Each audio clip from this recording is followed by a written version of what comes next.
stuck the landing.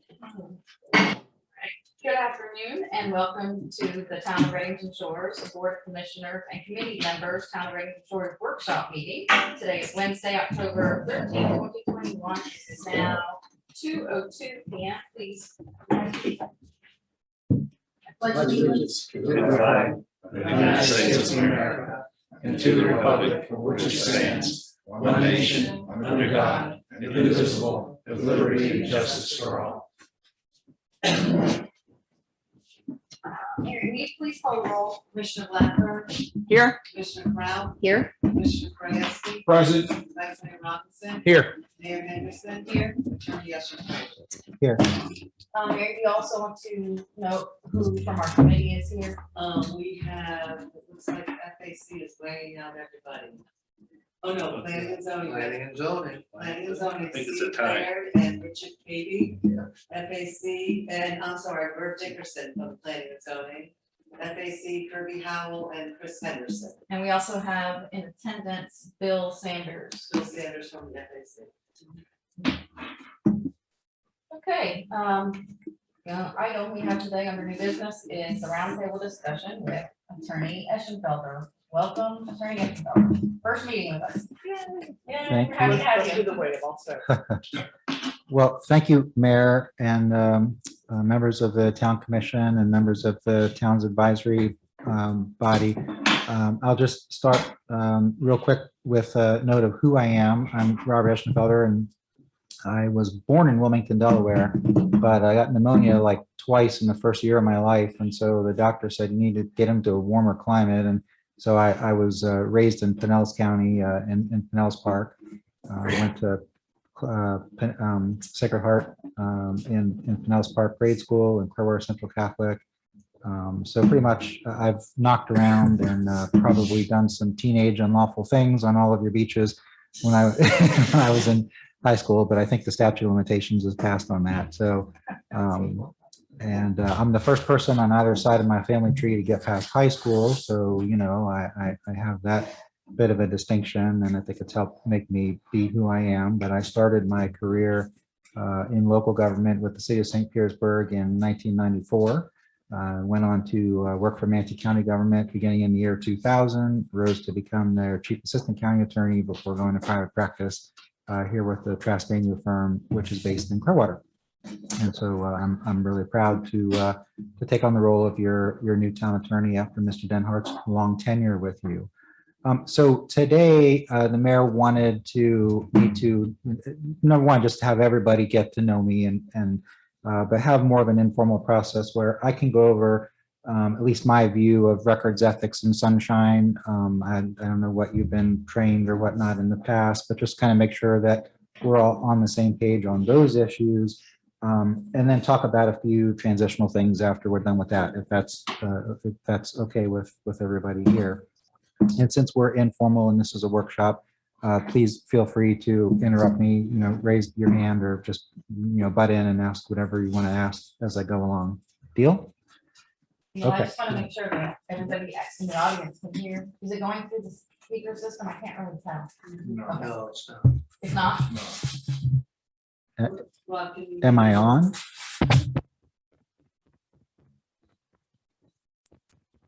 It doesn't sound like it. I don't think mine's on either, Mary.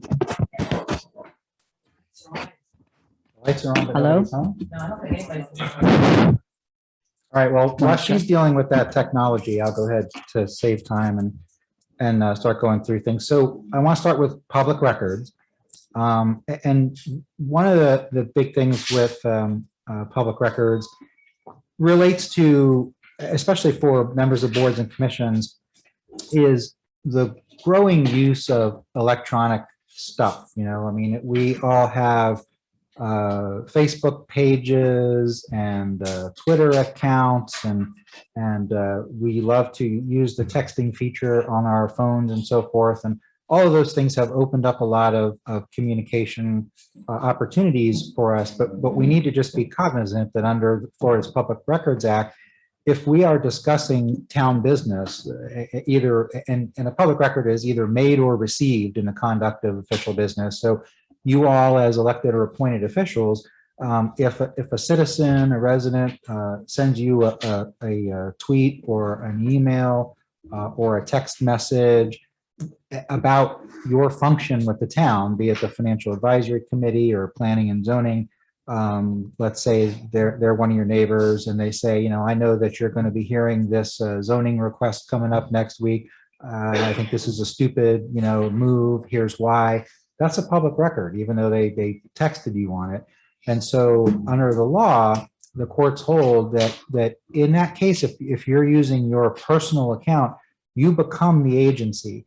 The town does all it can with its vendors to take care of town email and make sure that if records requests come in for town email, that we can produce those emails. But both in records request and in litigation, as the mayor unfortunately knows in some cases that we've had to go through, if we get discovery, you got to go search your personal accounts. You know, I will tell you, or the clerk will tell you, we've received a records request or we've received a discovery request for any and all, you know, communications between, you know, you and you. And so we don't control your Gmail account or whatnot. And so that's going to be your responsibility to get that stuff to us. And so just be cognizant of that. It's not illegal. You know, the courts have been clear. It's not illegal to use your personal phone and your personal email accounts to conduct the public's business. But if you do, figure out some way to preserve it. And, you know, really the best way, either print it out or forward it to the clerk so that it's captured in the email, in the town's email account, so that if we do a search of the email based upon a word, it'll pop up, you know, and so then you will have taken care of your duty. But one way or the other, you need to do that. Any questions on any of that? Yeah, Rob, I have a question. You mentioned emails, correspondence, text, or I assume even physical, if we're driving through the neighborhood. And what that's, I would assume too, is something that should be recorded or just stated or preserved. A what now? Well, say if I was driving through my neighborhood, right, and one of the pedestrians stopped me today, I just saw the agenda for tomorrow, and I want to let you know what I think about XYZ. That doesn't need to be recorded. However, I guess this is the opportunity to jump to another part of my agenda, but since you asked the question, there's a distinction between normal stuff that you guys do and quasi-judicial land use applications where you're going to be deciding on someone's zoning request or whatever, where the quasi-judicial rules apply. And so there's a Florida statute. It is Florida statute 286.0115. It's entitled Access to Local Public Officials, Quasi-Judicial Proceedings on Local Government Land Use Matters. And it's kind of long, but the core of it, and you guys have probably done it before, is that in those kind of cases, at the meeting that you're going to be taking the vote, you disclose, each of you disclose any ex parte communications that you may have had. It could be a developer's lobbyist, an opponent of the proposed development, because, you know, it's a matter of due process. The applicant needs to know what each of you are going to be voting, what you're considering, because if the applicant doesn't know that your neighbor has come up to you and said, look, you know, blah, blah, blah, this is terrible, especially if that person says, and I'm an engineer and I know what I'm talking about or whatever, you may say, you know, my neighbor, the engineer, says this is a bad project, I'm going to vote no. But the developer and his or her engineer may be able to say, that's ridiculously stupid. You know, you need to give them that opportunity that you were told that. And so anytime that we have one of those, and certainly I'll be reminding you all to make that a part of your process. But other than that, if the constituent comes up to you and says, you're about to vote on this town administrator thing, and I think this is a terrible thing, and so you shouldn't do it, you don't have to disclose that because it's not quasi-judicial. It's just something one of your constituents said, and there is nobody whose ox is going to be gored if you do. Does that answer the question? Thank you, sir. Sure. So the penalty for violating the Public Records Act is usually financial, but it can also result in the governor removing you from office if you violate it knowingly.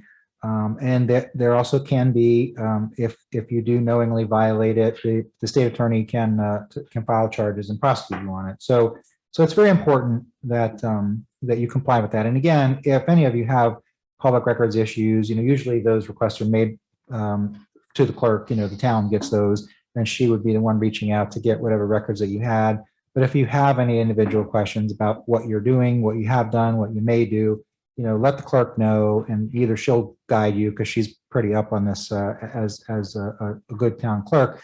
But if she needs further input, I'll get involved and I'll guide you on it. So that's really it with the thing that I want to talk about public records as relates to elected and appointed officials. And so now I want to move on to ethics issues that y'all need to be aware. Yes. Sure. Mhm. I did have one of my commissioners ask, we have a Facebook page. And on the Facebook page, when we started it, it was just to be able to give information out on the page, not really for back and forth kind of dialogue. So when we were going through our depositions and we spoke about this, it was, recommended, and you suggested that we don't allow comments on that page because of that reason, which we did. But I just want that explained so they understand why we actually don't have that anymore. Well, so the issue there is that it's a First Amendment issue. And so what the federal courts have ruled in this kind of case is government doesn't have to create a First Amendment forum, a place where people can talk. Some places are deemed traditional First Amendment forums, like sidewalks and public parks, where people have absolute rights to engage in speech. But then there are forums under the case law called designated public forums, where the government will create a meeting hall or whatnot and say, you all can come and you all can do this. Well, in the digital world, in this new world, we have online forums. Facebook is a huge online forum. People engage in conversations with one another. If the town sets up a town Facebook page and it turns on the comment feature, it has to allow whatever gets put on there be on there, because if it starts curating that and taking stuff off, it's regulating speech. And so someone whose comment gets taken off and doesn't want that comment taken off will drop a little federal lawsuit on us to say, you guys are violating the First Amendment because you're letting this person say, re-elect the vice mayor, and I hate the vice mayor, and so I'm trying to say the vice mayor is stinky poo, and you took my comment down. Well, guess what? It's that's correct. That's going to be a violation of the First Amendment. So it's an all or nothing kind of a thing. And so when I chatted with the mayor and the clerk about, it's your option to do, but you can't. It can get out of control. When I was with Manatee County, they did the same thing, and they were like, "Oh, this is going to be so wonderful, and we're going to let all the citizens engage with each other," and it descended into this hate-filled, bloodbath of back and forth and toxic comments and so forth. And what is the purpose to that? It just made people more angry and whatnot. And so, the county finally backed off of that and kind of did the same thing. So it's your option to turn it back on or whatever, but that's the source of my advice to the town. Does that cover your Yes, question, thank you very much. Madam Clerk? So the guardrails, installing guardrails on that doesn't help.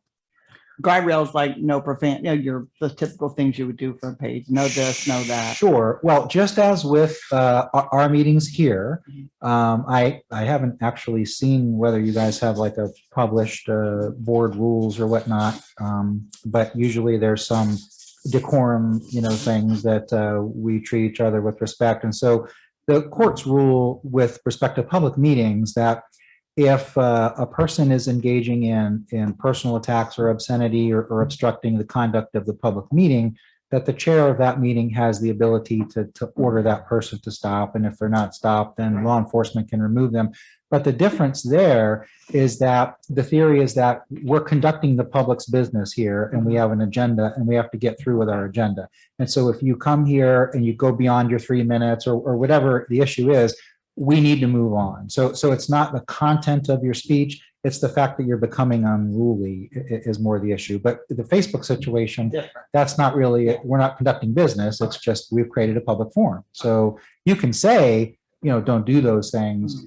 But then even if you're right and the person's post was obscene, you're now going to have to pay for and suffer through a lawsuit, which you might win 8 months later, but why bother? Makes sense. And I totally get, that it is a good tool to allow residents to talk to one another and so forth, but there are other options, such as you could have, I don't know if you do, a Redington Shores community forum where private residents set up, like where I live, they've got several Facebook pages dealing with the community that I live, and everybody can talk to one another. So it's not the official municipal page, but it facilitates the same function, but it keeps government out of it, so there's no First Amendment issues. Makes sense. Any other questions on that? Okay. So you probably, and this is mostly for our governing board members, you're probably already aware of Florida Statute 112.3142, which requires you to have 4 hours of ethics training annually every year. And so obviously you'll be able to check off some of that credit here today. So congratulations, but just make sure that one way or another that you get those credits put in for you so that you can demonstrate compliance with that. With respect to ethics, I think the biggest thing that I will share with everybody here is the biggest thing that you can get involved in, I think, is a misuse of public office, where you are using or seeming to use your public office for personal private gain. And so that when the statute uses the word personal private gain, they're talking about your personal private gain or loss, your spouse's personal private gain or loss, your immediate family members, so your children, personal private gain or loss, or any person that you are in a business relationship with, like a partner or someone who's a co-owner of a business or whatnot. And so when you're taking a vote, and this includes members of advisory boards as well, especially one that has land use application, always just make sure that you look at that item that you're voting on and just make sure that you don't have, or you can't be accused of having some personal involvement. Now, let's say that the commission has an ordinance that might impact the realty business. Well, just because you have a realtor sitting here doesn't mean that that commissioner has to recuse herself and not vote, because what the law says is that if it applies to sort of everybody broadly, and this comes up a lot in the zoning change requests where the governing board is rezoning a whole big chunk of the jurisdiction. So usually it's a bigger county or whatnot. We're pretty locked in what our zoning is, and the commissioner taking the vote happens to own property within that larger thing that's being rezoned. The Ethics Commission has said you don't have to step down in that case because you're a tiny little part of the big overall community that's being rezoned. It's only if really you own either the parcel or you're a very substantial owner in that small area that's being rezoned. And in that case, obviously, it could redound to your private gain or loss, and so you need to step down. Similarly, if we're in a procurement thing and we're looking at, the town's looking at purchasing goods or equipment or services, if any of our commissioners are, or like the Financial Advisory Committee, if any of those folks are tied to someone who is a bidder or a proposer or looking to do business with the town, you'd need to step back and recuse yourself from discussing that or making any recommendation, or with respect to the commission, ultimately voting to approve any contract, so that, again, you can't be accused of misusing your office. Any questions on that? Yes, sir. Speak to us about financial disclosure statements They have to be done every year. every year. Yes. Yep. And I believe you're allowed to submit them to the local clerk of court now. I think you used to have to send them to Tallahassee, but they've made it easier for you to send them. And you use the easy Form 1, the commissioners have to use the more complex Form 6, which gives more, you're required to disclose more financial detail. I used to, when I left the city of St. Petersburg, I served as a St. Petersburg Planning and Zoning Commissioner for 12 years. And so I had to put that stupid form in every year myself as well. And you have to do it when you're a municipal attorney as well. So for the jurisdictions that I serve as town attorney, I've got to put in one for myself. So did that answer your question? Yeah. Okay. We get them online or from Mary or? Well, usually once you filed your first one, the state's pretty good about mailing you. I don't know if you've all received yours. Yeah, they mail them right to your home and say, it's that time again, and here's your deadline. And so just make sure that you prepare to do it. It's especially for advisory board. It's not that onerous to do, especially since a lot of what your primary house is exempt and your primary mortgage is exempt, so just if you run for office, get ready to reveal more of your personal self. Just clarify, so that applies to every member of every committee, from financial advisory to parks and recreation to. No, you don't have to file financial disclosure unless you are elected or you're appointed to a board that has a chunk of the governing power. And so most of, I'm not sure what your board has, but if the planning commission will usually have some authority, or board of adjustment usually has authority to actually apply the law. Your board, as I understand it, is purely advisory. You have no power whatsoever other than to recommend things. You don't have to worry about it. Yes. Getting back to recusal, what happens if like your neighbor is applying for a zoning change? Then do you recuse yourself? Nope. No. No, as a matter of fact, you guys are great with segues, because that segues me to another statute that I plan to cover with you today, but I'll do it outside of where my little agenda is. It's 286.012, voting requirement at meetings.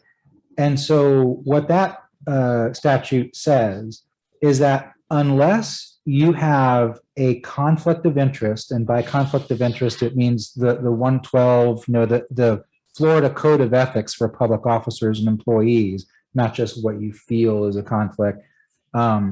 So for instance, doing business with your agency, conflicting employment or contractual relationship, those kind of things, you would recuse yourself. But otherwise, you're required to vote. So like when we're sitting here at a commission meeting, there can be instances I've experienced before where the matter that's going to be voted on is really politically hot.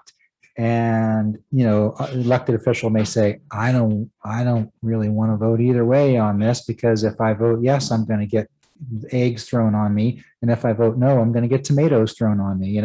There's a no-win situation. Unfortunately, this statute requires them, unless they have a declared conflict of interest, to vote. They can't simply say abstain. Although I used to have one of the commissioners I dealt with in Manatee County, a couple of times there was something that she didn't want to deal with. And so all of a sudden, before that agenda item got called, she got up and went to a long bathroom break, and then came back to the meeting when it was done. But the funny story there is that after she did it the third time, the chair of the commission caught on to her little tactic. And so he recessed the meeting until she was able to come back to the dais and join her colleagues to suffer through the politically hard vote. But anyway, so all the point is that for all of you is that sometimes you do have a neighbor or a good friend in the community or whatever, and that the vote you're going to take may help that person or may hurt that person and make them angry at you. You took on a duty as a public officer, either by being elected or being appointed, to do this. This is the work of the government, and if everybody ducks their head under the sand, then the work of the government can't get done. So, you do have to kind of step up and do that. So usually these matters, and there's a form you fill out. So, and certainly the commissioners are probably familiar with it. The clerk maintains it. It's promulgated by the state of Florida. And it's actually, it is your declaration of conflict for that particular item. And so usually the commissioner will know ahead of time, they'll see the agenda and they'll say, oh, I can't vote on this because of whatever. And they'll get with the clerk and you fill out the form and sign it and so forth, because the law requires that to be on record with the clerk. If you're going to abstain based upon your right to abstain under that statute because you have a declared conflict, there has to be a conflict form actually on file. You can't just verbally say there is.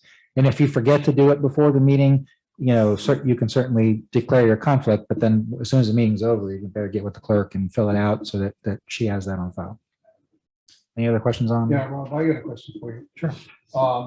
Say I was vice president of the condo association, and there was something that was either the condo was in violation of, or there was an issue that came up.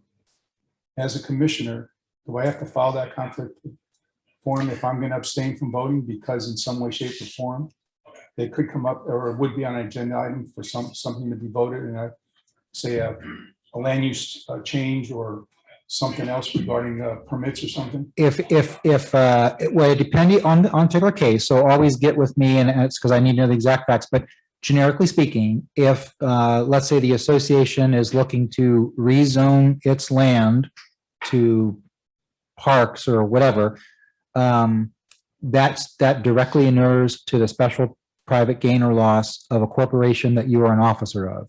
So you would have a conflict.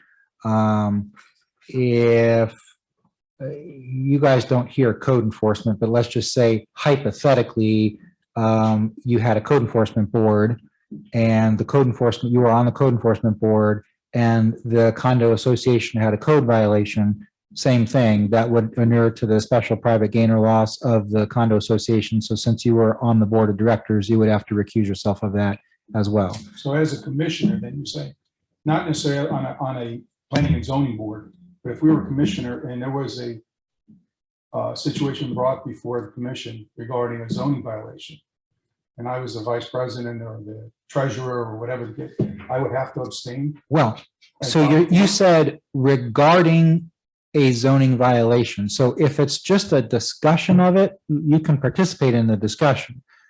If it gets to the exercise of the governing authority, where a motion is going to be made to find a violation exists and to impose a fine, which this board doesn't do, you have a special magistrate for that. But hypothetically, if those matters did come before this board, yes, then you would need to. Normally, I think, again, I'm new to the commission here. I think we normally workshop some of these items, so we get that out of the way before it actually come to a vote to the commission. So I think there would be ample time to figure out whether we're Sure. need to file the form or not, and abstain from voting. Okay, great. Sure, but as the town's practice is, I don't come to workshops, so I don't always hear what's discussed or whatnot. So definitely, if you think you might, shoot me an email or pick up the phone, give me a call, and we'll talk it through. Thank you.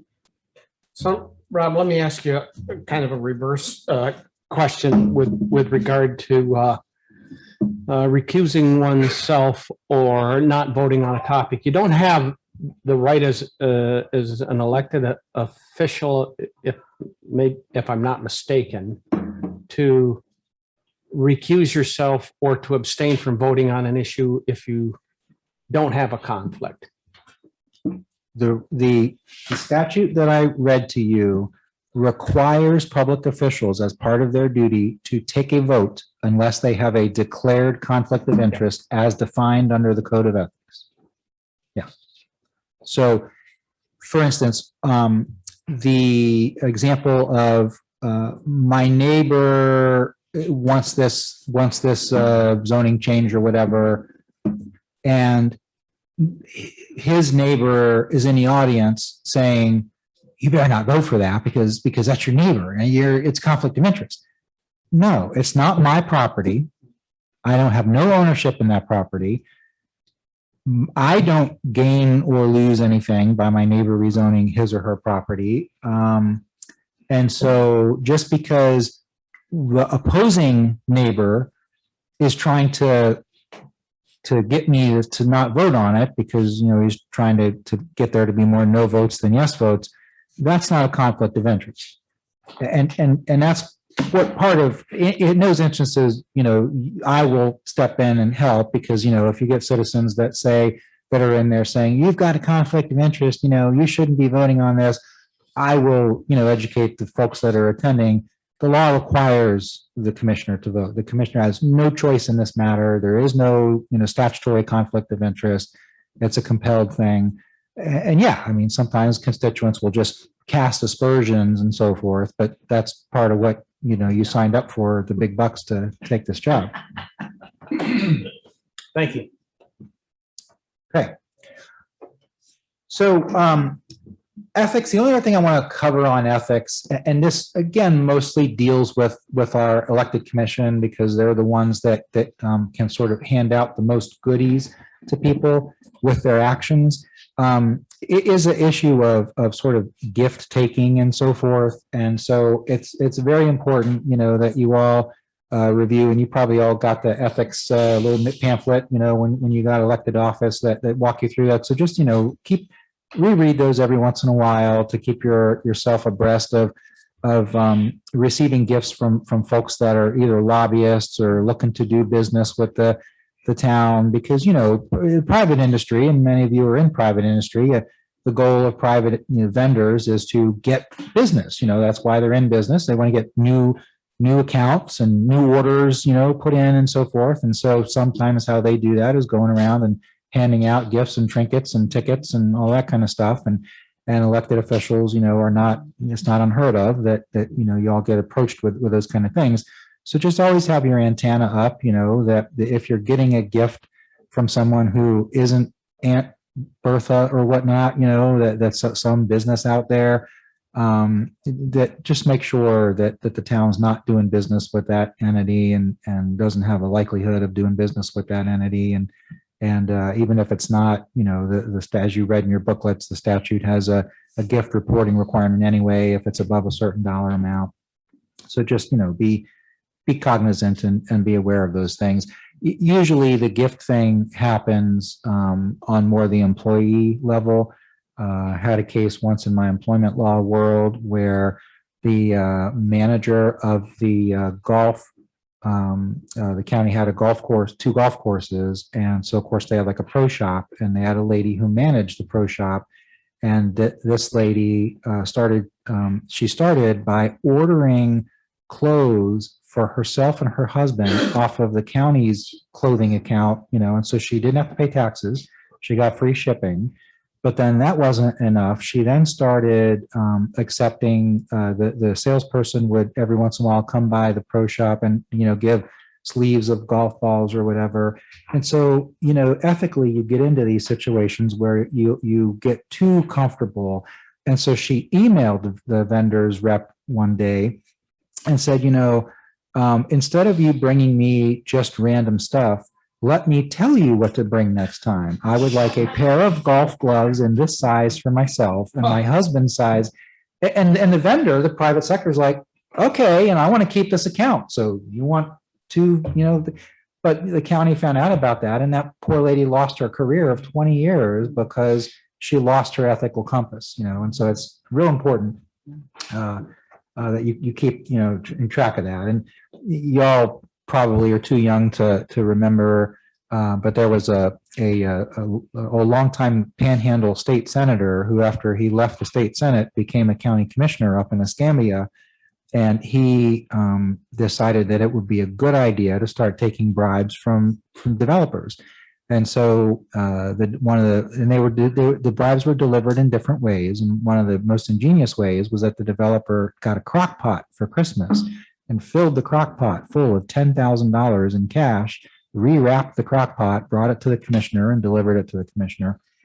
And got found out, Florida Department of Law Enforcement got involved, and the commissioner ultimately, faced criminal charges and died an ignominious death. So not a good thing. And certainly nobody here would do that, but just, keep the little thing that happens, it takes you down that trail. And, so we want to be like Caesar's wife and not ever be accused of anything like that.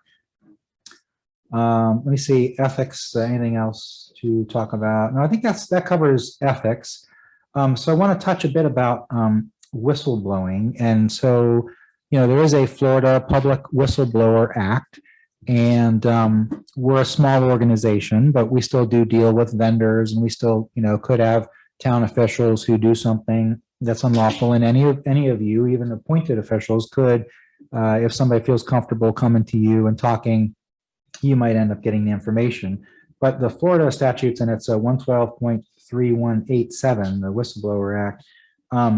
If a person comes to any of you and reports any violation or suspected violation of any federal, state, or local law, rule, or regulation committed by an employee or agent or agency or independent contractor of the town, which creates and presents a substantial and specific danger to the public health, safety, or welfare, or they report to you any act or suspected act of gross mismanagement, malfeasance, misfeasance, gross waste of public funds, suspected or actual fraud or abuse, or gross neglect or duty committed by the employee or agent of the agency or independent contractor, you need to, immediately call me or call the mayor, and because those things need to be investigated.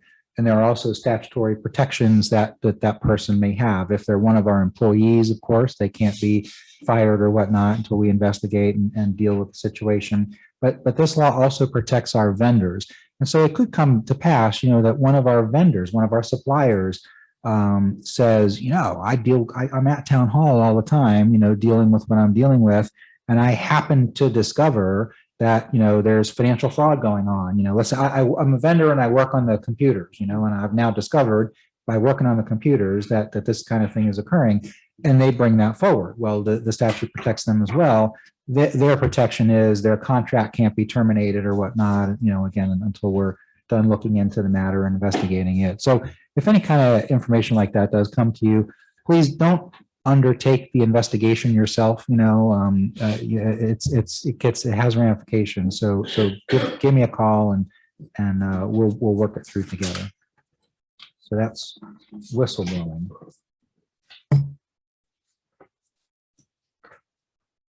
All right, sunshine. Who can tell me who the sunshine law applies to? Oh, Good answer. I used to teach business law at St. Petersburg College for about 12 years. And so when I get bored doing training, I start asking my students questions. But anyway, so yeah, we all know the sunshine law, but the core of it is that two or more members of a board or commission, a public board or commission, including advisory boards, are not allowed to discuss that board's business, matters that are before the board or that are reasonably likely to come before the board. You're not allowed to discuss those things outside of a publicly noticed meeting of that board. So what does it not cover? Well, certainly if one of our commissioners comes to the Planning and Zoning Commission meeting and wants to stand up and say, I want to talk to you all, or happens to run into a financial advisory board member in the Publix and wants to stop on aisle 12 and talk about something, that's fine, because those two people aren't on the same board. They're both officers in the same town, but what triggers it is that you're on the same board. So no two or more of any of these people can get together either on the phone or on text or at Publix in aisle 12 or any place and discuss with each other matters that are coming or are reasonably likely to come before the board. And that includes bright ideas that you have, so Commissioner A can't stop Commissioner B and say, I'm thinking about bringing this item or, this idea or whatever. That's a sunshine violation. You can't do it. Questions so far? I got a lot. Okay. So finish it. Wait, so, Yes. So like a commissioner couldn't call, let's say like Kirby or Chris with a question about the financials? No, you can, because that person's not on your board. You can't talk to any of these people about the financials, but you can talk all day long to anybody else about. But Kirby, Chris, and you can't talk about it Oh, because right, Kirby right. and Chris are then in Right, violation. right. So, Okay, so got it. that would be, Okay. yeah. But you individual can talk to any of your individual advisory board member one at a time at any time you like. Do you have to disclose that conversation when you actually have a meeting? Only if it's relates to the quasi judicial, if it's a zoning thing or whatnot, and you're the one that's about to vote on it, because that's a communication about that matter. And so, yeah, then whenever it comes time to disclose. Yeah, Rob, I do have a question. That's Yes. one of my questions. So we're meeting or potentially meeting about the sewer authority or the sewer system being turned over. I can have a conversation with Chris. I can have a conversation with Kirby. But if there's a conversation that it takes place with Pinellas County Utilities and Chris and Kirby on the phone, I can't be part of that conversation? Chris and Kirby are both members of the advisory committee. Financial Yeah. Advisory Committee. They shouldn't be on the phone at the same time.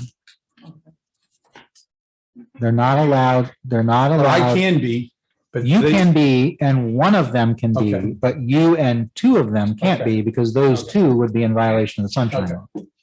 So Yeah, I- two just so or you more know, Rob, members just- of the board. Rob, just so you know, I understand why it's there. I've been through the training and everything. This is the most frustrating piece of legislation that I think Florida could ever pass, that hamstrings a lot of people from getting stuff done and getting it done efficiently. I'm just venting here a little bit because I'm very frustrated about this, because I feel like it's like the trump card. Every time somebody wants to come up with something, oh, it's a violation of sunshine law, I can't talk to you. Or, you're afraid to talk to somebody, get an opinion, or say, what do we, I mean, I grew up in the corporate America. We had staff meetings, we had committee meetings. We talked about things before we made decisions. And it's just very, very frustrating. And my question to you is, the first question is, what are the things we can talk about? Because it seems like we can't talk about anything else. So give us some examples of some stuff we can Well, talk about. when you're in Publix and you encounter the mayor on aisle 12, you can say, man, I love Fruit Loops. Don't you love Fruit Loops? And then the two of you can talk about Fruit Loops all day long. That's pretty much it. If it's not a matter that is or reasonably anticipated to come before the town, you can talk with your fellow commissioners. And, you all have been in office. And so sometimes you get invited to holiday events or whatnot, and all of you are there. The town has events from the sponsors events from time to time. I saw a video where y'all were handing out food, I think, to some people, or something you were handing out to people who came to town hall, and you were all there then, and you can all talk to each other as friends, and you can talk about your kids or your grandkids or your vacation. It's not like you see one of your colleagues and you have to turn around and run the other way, but just, and even there, if you and Mayor are in Publix talking about grandkids or whatnot, I guarantee you, one of your residents is going to see you and they're like, aha, I've caught them, and because it's just the way it is, people, but I will protect you. And so it's, the big thing is just make sure that if you find yourself amongst one or more of your colleagues, that you refrain from drifting into town business. And if you find one of them drifting into town business, that you gently remind them that probably we should wait till the commission meeting to talk about that. I used to be on the board of Suncoast Tiger Bay Club, which some of you may have heard about. And so, part of our big thing is holding candidate forums and so forth. And so back in like 98, 97, around there, I decided, let's hold a debate amongst all of the current city council members for City of St. Petersburg. And so at the time, they had one of their council members was quite a spitfire lady who was fancy telling everyone in the world she was a nurse and a lawyer, very smart, but she had opinion. And so she's like, I will not come because that is a violation of the sunshine. And so the Attorney General actually has opined on this kind of thing, where multiple of you are at forums or whatnot. And the Attorney General's opinion says that multiple members of the governing board or advisory boards as well can be present at such events, and they can even talk about town business in response to questions from the audience. What they can't do is turn to one another at that event and start exchanging immediately with each other. So the criticism of that opinion from some people is that, come on, that's really stupid, because if a questioner at Tiger Bay says, Commissioner A, what do you think about blah? And then Commissioner B, what do you think about blah? And then both commissioners speak. Well, now they both know what each other thinks about it. So how is that not communicating?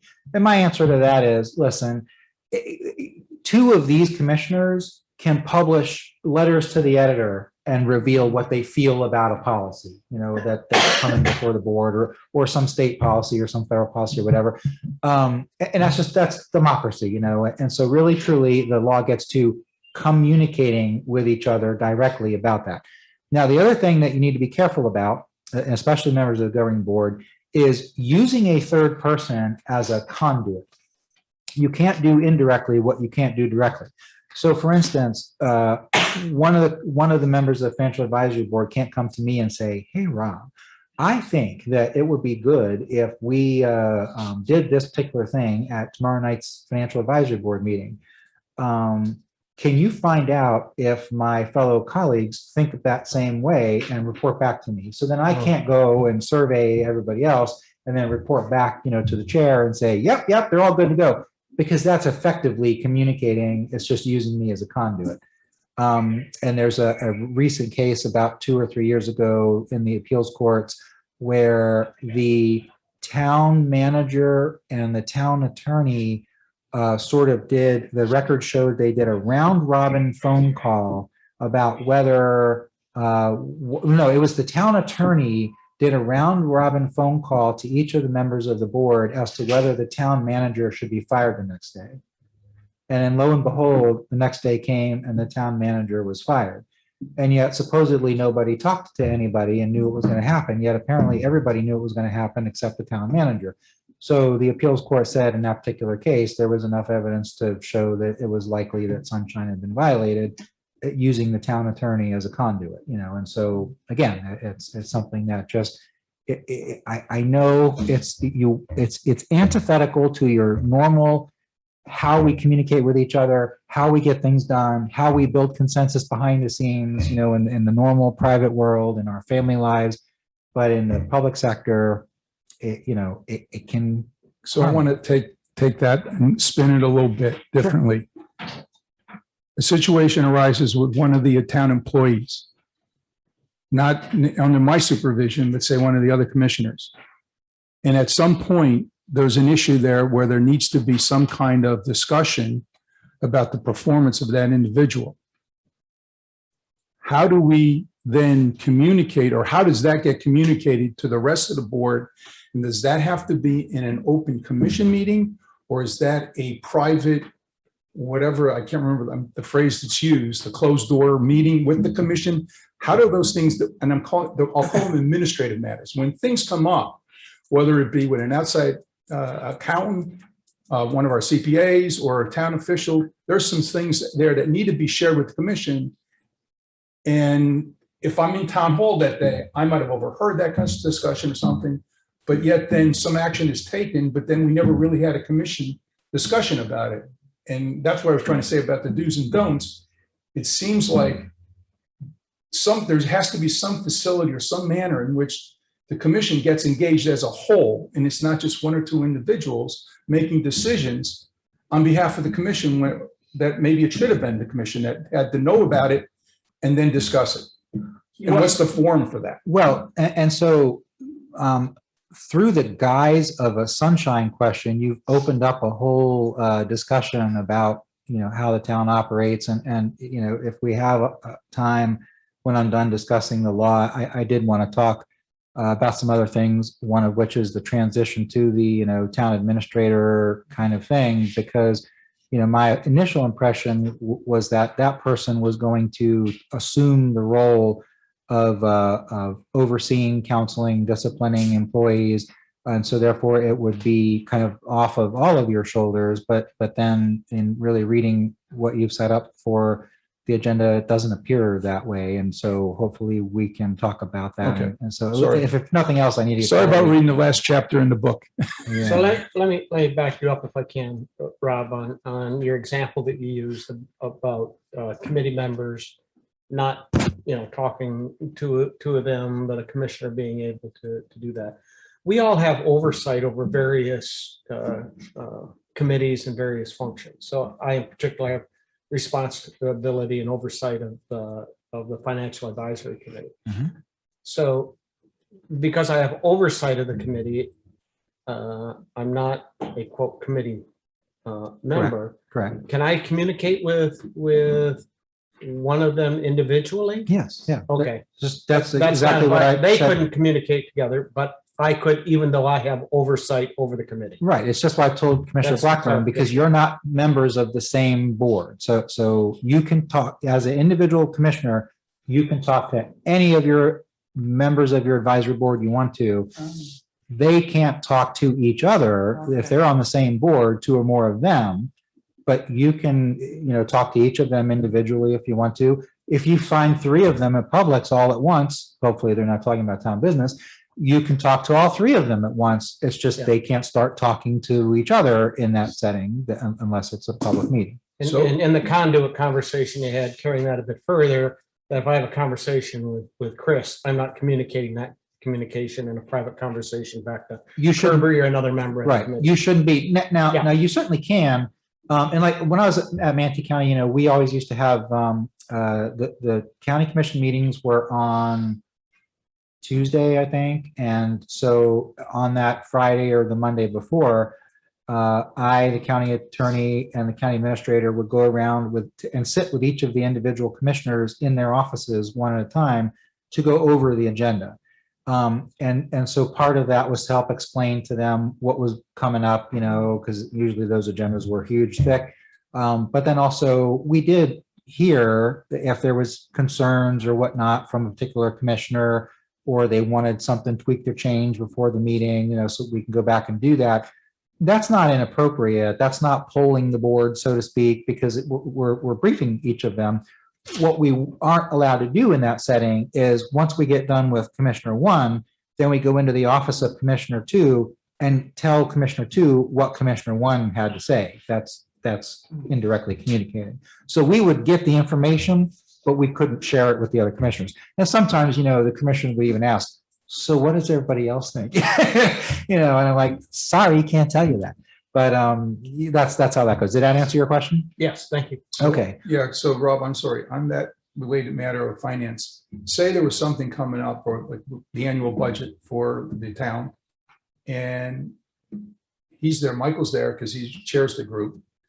I want to sit in because I want to understand. You're allowed, sit yes. in, but I can't verbally engage. You can't engage him. No, I'm talking about, say there was a meeting and it was a Zoom meeting, right?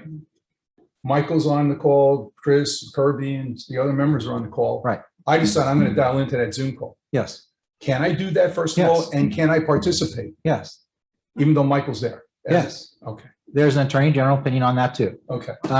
And it is a case where two elected council members both decided that they wanted to go to the planning commission because there was a big vote, about something that all the community was up in arms about one way or the other. And one of them felt one way and one of them felt another way. And so they both wanted to be present, to put the pressure on planning commission.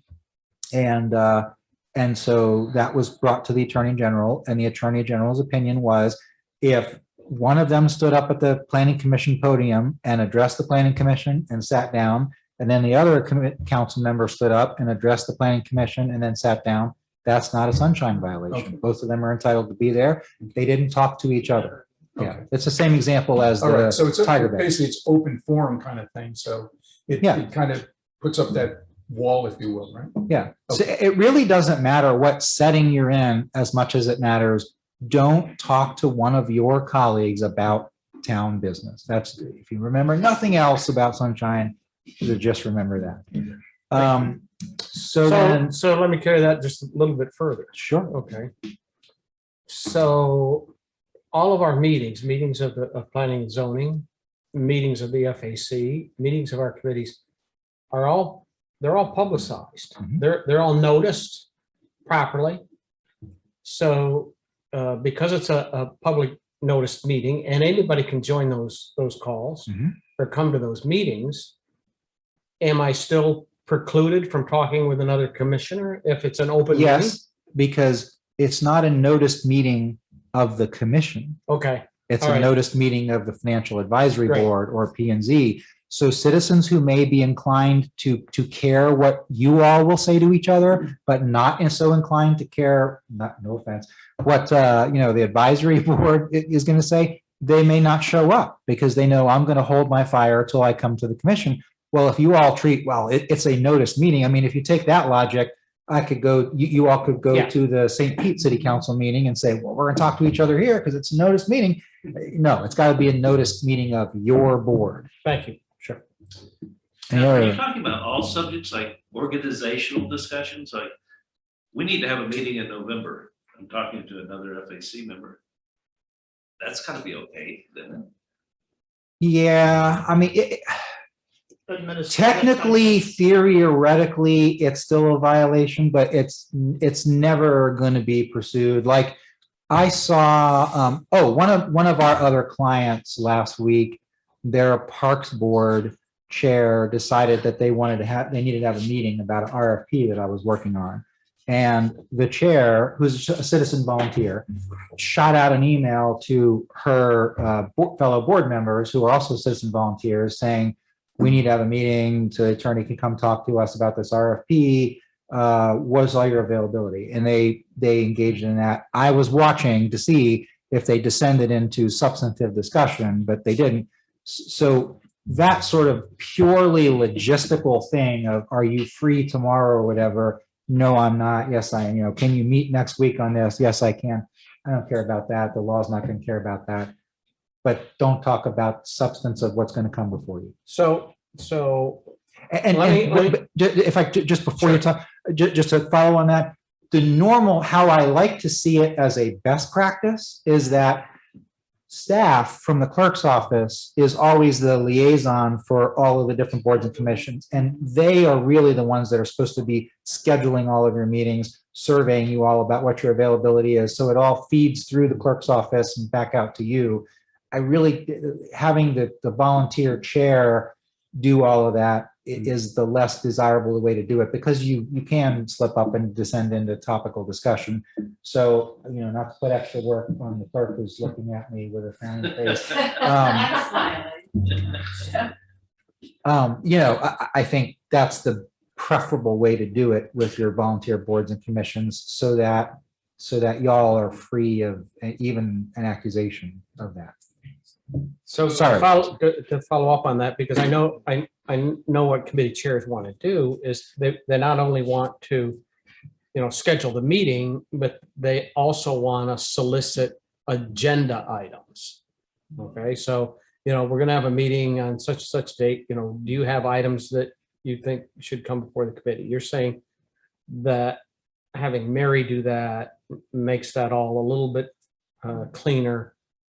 Yeah, or just There's adopt some the committee, I assume that all of the ordinances that create these different committees authorize them to develop their own rules of procedure and so forth. And so just build into your rule of procedure that members who wish to have something on the agenda shall send that agenda request to the chair by no later than blank, days before the meeting, so that it can be put on the agenda. And then they're all, in other words, why put it on the chair to solicit those things every month? It's just, make it a standing thing. If I want something on the agenda, if we're going to meet Wednesday, I've got to get it to the chair, or again, desirably to the clerk, by no later than Friday of the week before. And handle it that way. Any other questions? I got a question. So when we get a notice from Mary saying we've got a meeting planned for the planning and zoning board on this day, we reply to Mary, but we shouldn't reply all. Well, so it depends on what you're replying. If you're replying, I'm free, then I don't care. That's a logistical thing. even though is technically the argument can be made, you're communicating with other people, but it's really not about business of the board, except in the most, pedantic way. It's just, are you available? But the better course, especially since your fellow members don't care if you're free or not, is just reply to Mary and say, yeah, I'm free. It's the easy way to do. I'm a member of the Labor and Employment Law Section Executive Council for the Florida Bar. And so some of the people that are on there, whenever a group thing goes out about, what do you think about this? Everyone replies to all. And I'm like, why are you keep spamming me on this? I don't care, but people do. Some people like replying to all. So one thing that's come up of more recent time, and hopefully all of you all are on top of it, but it does apply to all of you, is Florida's right to speak statute, which is 286.0114.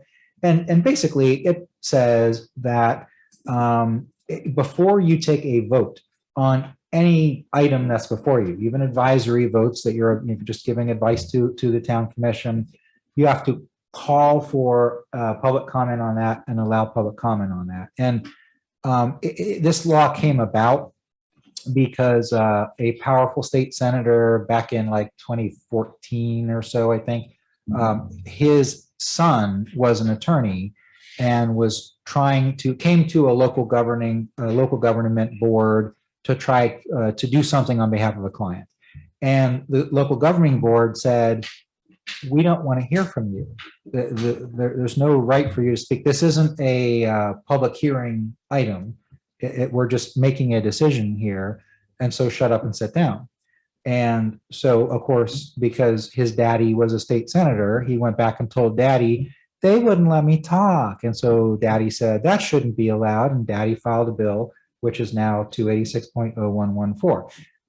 It makes sense. It adds maybe a bit longer meeting than some jurisdictions are used to. I think most of you all already allow, public comment, but it is more important. Like I just came from a Parks Board meeting and they made a motion to approve a thing.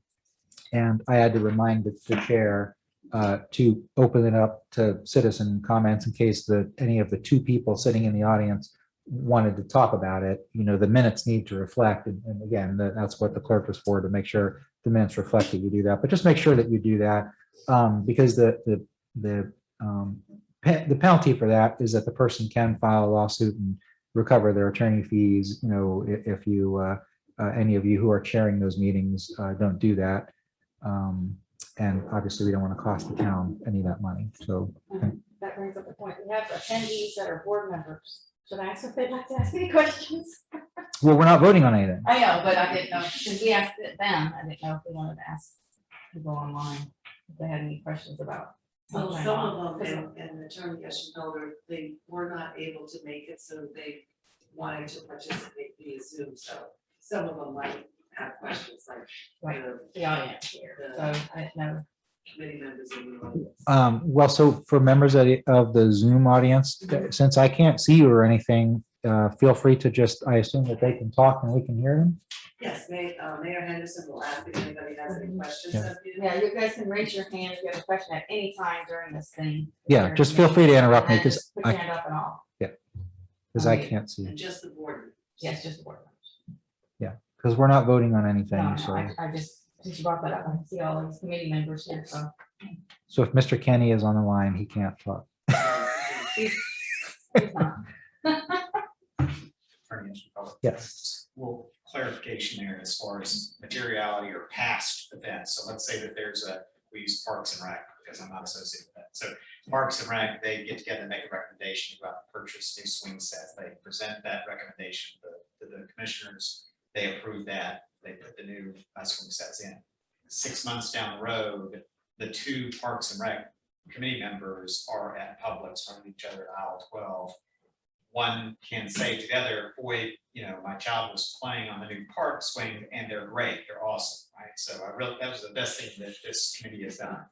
They can say that, it's not something about a future voting matter before the commission. Good question. And so as long as they can say with a straight face that the matter is not before them or reasonably likely to come back before them, then yeah, it's a past event and they most certainly can talk about it. Just like if this Board of Commissioners passes an ordinance and it's virtually certain to never come before them ever again, and they see each other in public, so they could say, geez, I'm so glad we got past that ordinance that we'll never have to see again. But you just have to use caution with that, because you can't say that something is not going to come back before you again. Let's say you take a vote on something, and again, this is going to be more applicable to the Board of Commissioners, but that you guys take a vote on something and you think, I'm done with it. But then somebody shows up at the next meeting and says, under Robert's rules, I am allowed to ask for a reconsideration of the prior vote. Well, now, if you've gone and talked to one or more of your colleagues about it, you technically speaking, you're now in violation because it's coming back to you. So really, truly, if you're going to use that exception, make sure it is well in your rear view mirror and not ever coming back ever before. Like something that a vote that would have to do with the peer structure. Well, that's gone now. So, you feel free to talk about the peer structure because it's historical event and it will never come back before you again. Knock on wood. So let's see. You don't have to, by the way, call for citizen comments on dinky votes like approving the minutes, or the statute calls it a ministerial act, or approval of ceremonial proclamations. And obviously, if you're dealing with an emergency as well, if there's a hurricane or whatnot, and the commission has to get together right away, declare an emergency, that's waived as well. But otherwise, you do have to comply with that. Unfortunately, violating that statute doesn't undo the underlying vote. It just results in attorney fees. But as for the broader sunshine issue, and that's why one of the things, it's really important to comply with sunshine, because under the sunshine law, if it is found and proved that the sunshine law was violated, the whole thing, it's undone. The court will nullify the vote. And so you could have, especially if it's a land use matter that's been through multiple boards and blah, blah, blah, and many long hearings, it's gone just like that. And you have to start from scratch all over again. And Wait, so, Rob, is there a statute of limitation on that? a statute of limitations, Being to look back, if they were to come back, 4 years. please.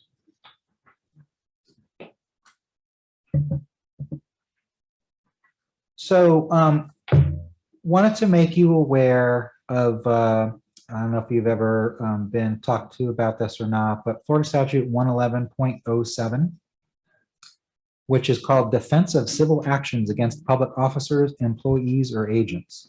And it's kind of a long statute, so you can read it at your will, but just boil it down. What it does is it allows the government entity, in this case the town, to come to the defense of individual commissioners, which would include individual appointed members of boards or commissions, or in the case of town employees, but only, and this is critically important for everybody to understand, only if your act that is being challenged is within the scope of your duties. So it's important, and this gets to one of these things of who does what in this town, in terms of making business decisions and supervisory decisions. If it's something that is your delegated area to cover, and you make a decision, and lawsuit happens, a civil lawsuit happens, you're entitled to coverage. If you're a separate commissioner and something comes up and it results in a lawsuit because of a decision that you made, even though you have never been given authority to do that, you could be exposing yourself to civil liability that the town not only shouldn't pay, but my legal advice is going to be is not allowed to pay under the statute, because the statute pretty much prohibits you. Rob, when Go ahead. would that come into play? I thought everything that we would do it as a result of taken to the commission. Well, again, this gets back to that, which I want to talk to you about when we're done talking about the law of what is this new administrator going to do versus what you all do? Okay. Because as I'm learning more about things, it's quite gray, and one way or the other, it needs to be ungrayed.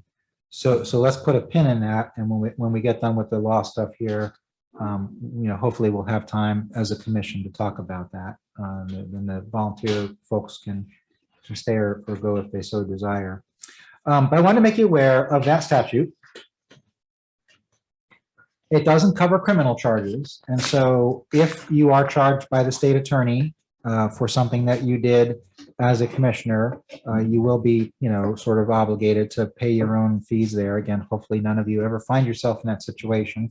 But it does happen, it does happen. And in a civil realm, you may or may not recall, but there was a Hillsborough County commissioner back about 15 years ago, I think, who had a series of, I guess they're rich enough over there where each commissioner has several personal aides employees. And so one of the commissioners hired a lovely young woman to be his personal aide, and then proceeded to take that young woman to out-of-state conferences and begin to harass her and, request, a relationship. And so this young woman was not interested in this older gentleman's advances, and so eventually filed a complaint, and it got into a federal employment discrimination lawsuit over the situation. And the Hillsborough County Commission said, and the commissioner came to the county commission and said, pay my legal fees, to defend myself. And the commission said, no. And so the guy, I think it was like over $200,000 in legal fees that he incurred, and he lost the trial, and so then he came back and said, commission, please pay the judgment against me. Oh. And the commission said no. And so he took the commission to court, and he lost.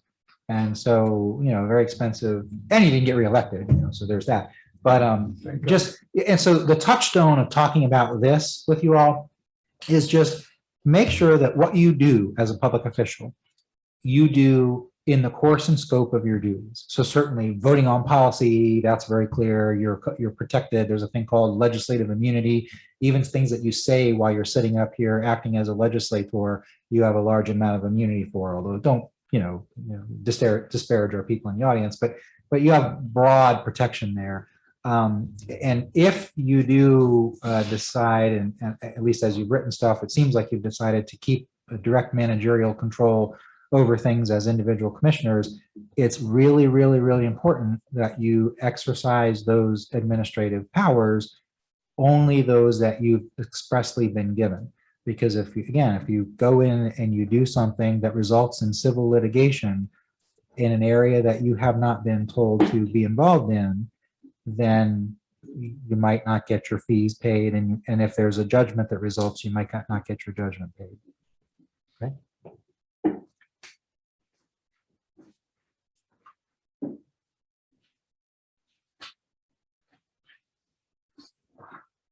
So that's the law.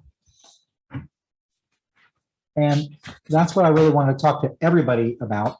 So Mayor, we might want to let the volunteer folks leave if they wish, because the rest of our discussion is going to be really our relationship as commission. Is it your plan to attend all board meetings, volunteer? Well, the prior to me, the town attorney has attended all meetings of the Board of Commissioners, not any other meeting unless asked or instructed. And so, again, unless there's different instruction from the board, that's what I'll do. It's my practice with other clients, and it's been my practice when I've been in-house, that I like to touch base with each advisory board once a year, just to say hi, catch up. If there have been new legal developments or new statutory developments and records ethics sunshine or whatnot, just sort of give you all a refresher, make sure we're all on the same page. And there's always new members that come in, folks come, folks go. And so they haven't, heard what I might have to say. So again, I'll work with the mayor and the clerk on those issues as time goes on.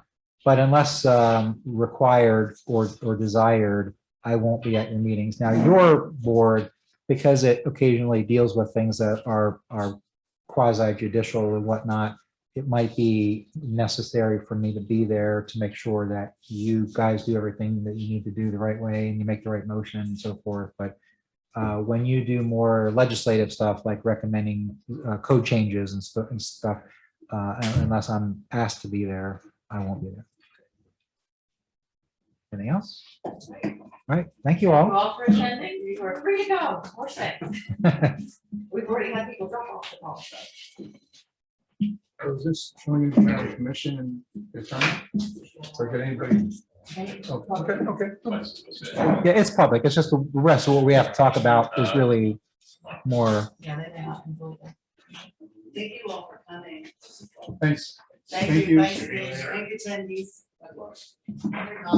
Can we take a 2-minute break? Oh, please, yes, please. What? Yeah. Thank you,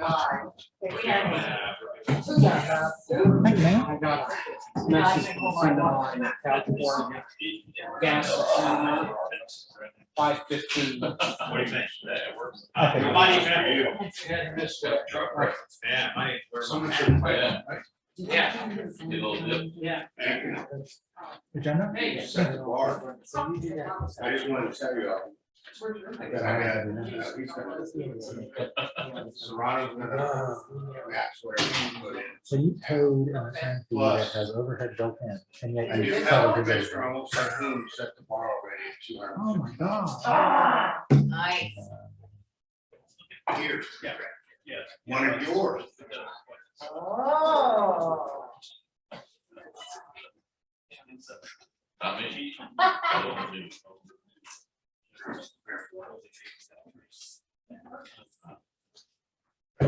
How are you, sir? Shake your hand. Likewise, I'm Swan. Glenn. Wait, on the phone. Pleased to meet you. Oh, Every my. year I have something made that we do a No Shave November, we raise funds for charity. So I solicit donations, but they get this. Oh, well, let me give you the next. How about that? Okay. There you go. Thank you. My pleasure. I get you a receipt. I don't. No, we do. We make sure. But we want to come and talk to you. Like we and we've come a long way. And we've been trying very hard to establish, especially when it comes to code enforcement, continuity. So it's been a bit of a challenge because as you're probably going to find out yourself, much of what we are discovering is.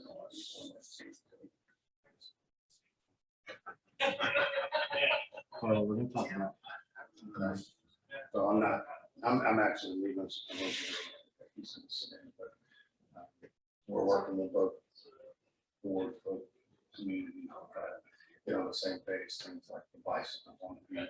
The dogs on the beach. Those types of things. You know, it's sending the rental ordinance. Well, actually, There's perceptions that you can just say it once the same, say it be so, say it be make it so. yeah, it's not really the way it works. Yeah. Well, one of the things that, I have spoken with the mayor about is that apparently the prior county attorney didn't bring to the town's attention that you can utilize inspection. It's in the same chapter as y'all's warrants, the criminal warrants. So, I think for some of the things that the mayor's talking about, where it's hard to prove a violation is we're gonna start And you want? using. Liquor stash. No.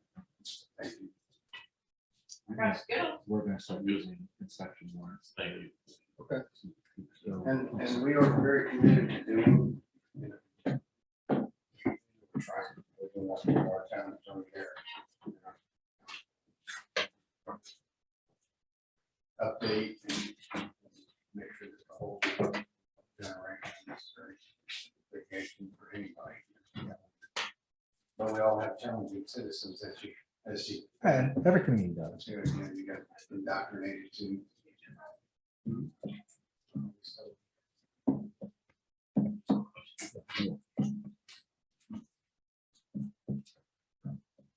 That's why I put down, I'm gonna let it roll, leave it roll. Anyway, I haven't said anything. No, wow, yeah. We look forward to working with you. Likewise. Welcome aboard. We look forward to working with you. Same here.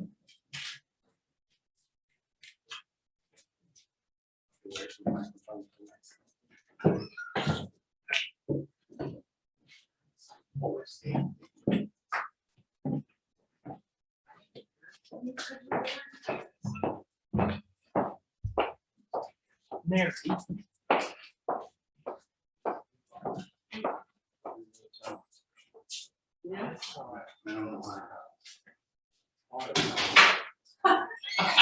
I was quick. She knows that.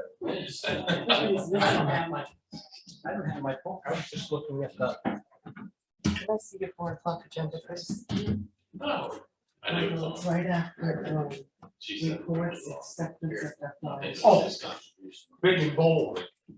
I left my book at home, so I'm flying from electronic. Oh, you're back? Why, thank you. Oh, careful. Chocolate. We'll find your correct. It's a Okay, should I minimum get $100. everybody back in? 'Cause we Yes, got I wish they'd meeting come at back 4. in. Yeah, What is this for? It's supposed to be 2 minutes, are we listening? the longest 2 minutes.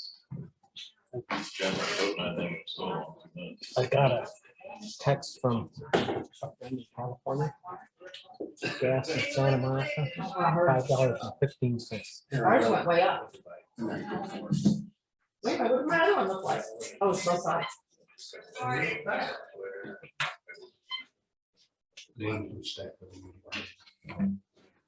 Yes. Okay. Did you get this already?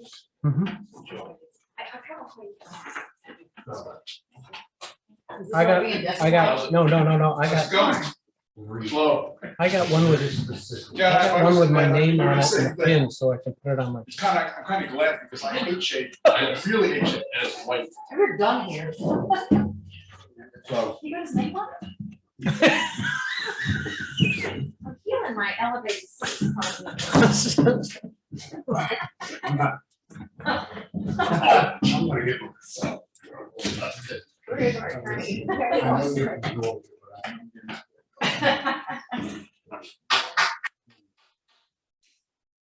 Wait, this is Jane. Are we online?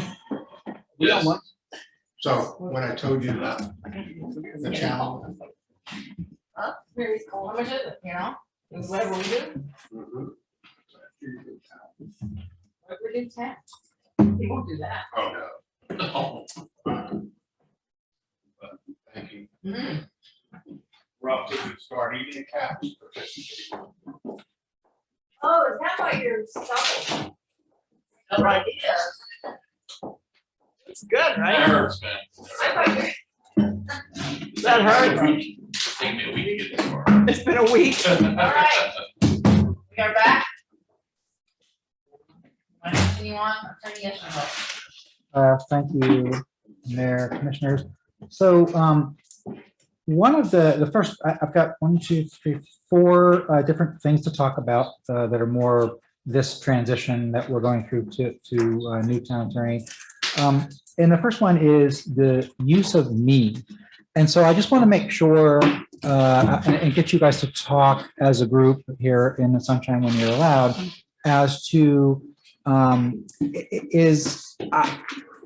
I don't know what the client wants me to do in terms of limiting my service if I get a call or an email from one of you individually, if I get a call or an email from a town employee, if I get a call or an email from a member of the police department or a member of an advisory board, how do you want me to handle that? Because we're starting a new relationship here, and different jurisdictions have it different ways.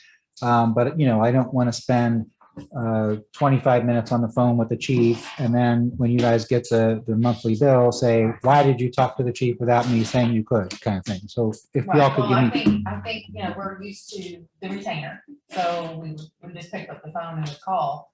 So I think we all need to be a little bit more mindful on a go-forward basis, and maybe start by running it past, Mary or the town administrator first. And then go from there. I mean, I don't know, we definitely gonna need to do something though. Yeah, How do you do it in Redington Beach? Redington Beach doesn't appear to have the same desire to talk as. Well, I think That probably was- we're just, because we've been on retainer, and that's just kind of what we've done. And let me just, So that was going to be my comment too. I'm glad you brought it up from a finance standpoint, overseeing finance, because we don't have that. And that is to, suggest to commission members that, they certainly have the right to call, but to do a little bit of their own due diligence ahead of time, and or particularly talk with Mary, because Mary's got so much, I don't mean to turn my back on That's you. okay. So got so much historical knowledge about what went on in the town, to maybe try there first before you jump to the attorney. And that's kind of the same way with others. I know the PD wanted to get acquainted and have a conversation with you. I have no problem with that at all. I think it's appropriate, just like you're saying, touching base with different committees and groups so that you're familiar with it. So I would just ask, when you do get a call, that you say, if you thought this through, if you talked to someone first, maybe you ought to do that before we talk or whatever. And just with respect to the compensation model, I know there was some talk about that, but when our firm, was looking to put our proposal together, we did seek guidance from the mayor, and the mayor indicated to us that hourly would be the way to go. But we, if it comes to pass that y'all want the stability of a retainer model, we're fine with that. It's just we proposed hourly because that's what, how we were guided to propose. I'm certainly mindful. I think there's probably going to be more work that I am doing in the first 6-9 months or whatever until things stabilize. And one of my other topics, I'll cover this in terms of work that needs to be done with the code. But, I think once things sort of get to a stable point, that the hourly will probably work. But just, that's up to you guys to monitor. I honestly don't even, I'm not a partner, so I don't see the billing, and I don't even know what my firm is putting out. But you're the customer, and so if you ever want to re-engage what the structure of the relationship is like, just let me know, and we'll do that. And so related to the question of conversations or emails, then if one of you come to me and say, I would like to bring an ordinance forward to my colleagues to propose that be adopted or whatnot, will you draft that for me, or a resolution, or something like that? Is my response to that individual commissioner to do it for them, or to tell the commissioner, you have to go back to your colleagues and get them to approve it first? I think it should be talked at a workshop first before you go start, Okay. that's kind of how we did it before anyway, for the most part. I think it would be a lot of work on your part that might be And it may not- unnecessary. yeah. So we should Right. first discuss this and then decide, and then come up with some parameters as well. So we can say, are these things that you can put in an ordinance, or, whatever. Yeah, when I was with Manatee, we had of course, we were a 10-attorney office that was in-house, but we had a thing called the County Attorney's Office Guidelines, and we gave it to the commissioners because it sort of walked through, here are the things that we will and won't advise you on, so don't come to us with your personal lease kind of thing. And we do, I am available for any of you individually if you wish to talk about your public duties as relates to you, like you are concerned about making sure you comply with sunshine or ethics or public records, but you're not really sure what you're doing. You're entitled to talk to me about that. But we also said, we'll give individual legal opinions to individual county commissioners. But if the work involved, the research involved is to last more than 2 hours, you've got to go back to the county commission and ask them to put the work on us first, kind of thing. And so that, usually worked out. So that's kind of how we'll roll. And that's why I want to have this discussion, as a whole group, so that, I don't feel awkward. And if one of you call to say, well, that's. Yeah, I You don't am, wanna Robbie. hang up on us. Yeah, but one of the questions I have is, and I want to be politically correct and cautious here. Why start now? I don't need to read about something. I don't need to read about something in a newspaper that affected the town, and somehow the attorneys and maybe the mayor or other people were involved. Or if I get, like I was out of town, because I just became a grandfather for the first time. The next day I got back, I happened to be driving through my neighborhood, and somebody asked me about something that was in the paper that related to the commission. And I had no clue whatsoever about it. Now, shame on me for being out of town. Okay, I get it. I'm not always here in town hall, but I guess when there are matters that are of legal nature, I'm more concerned about understanding how that gets communicated to all of us, whether that's a special meeting, this decision was made, and here's why it was made, or, something came up and we had to make a decision. And I'm concerned about where the roles and responsibilities lie with you, because I don't want to put it on you to make those decisions, or on Mary or the mayor. So that's the only concern I have about all this. And I know you're new to this, and I'm Ben Hart, and again, I'm new to this too. So I'm learning as we go Well, you along. know exactly what thing he's talking about. He knows, because we talked about it. And you understand, on my direction and Mary's direction, do not talk about this. And so that's what we did. Yeah. So a couple of things. First of all, I am all attorneys in Florida are guided and governed by the rules regulating the Florida bar. People will call it. I don't want you to lose your license, the ethics just so to code. make sure. That's not where I'm going with this. Well, I won't. I know you won't, but I'm just saying, I'm not trying I to. love set you all, but not I'm that not much. trying to set you up, Rob. I'm not trying to set you up. Yeah, no, so one of those rules requires lawyers to keep their clients reasonably advised of matters that the lawyer is working on. And so, to some extent, you have to rely on my professional judgment, doing this since '94, of who I tell what to and when.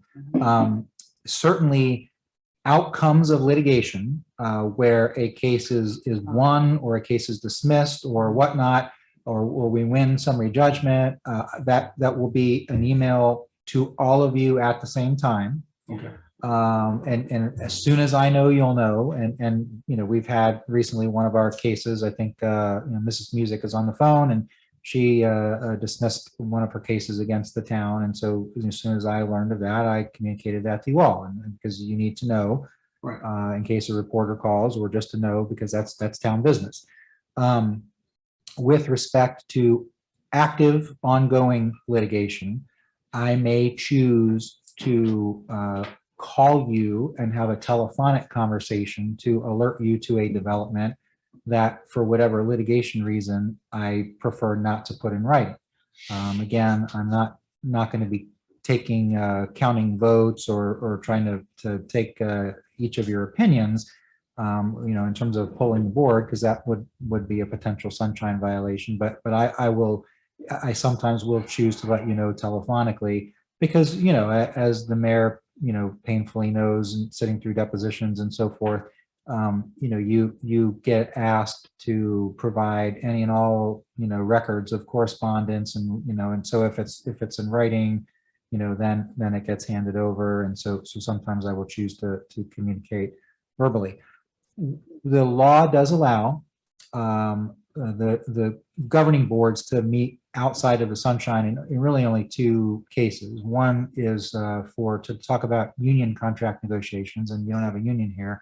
And the other is to talk about the legal strategy and expenses for current litigation.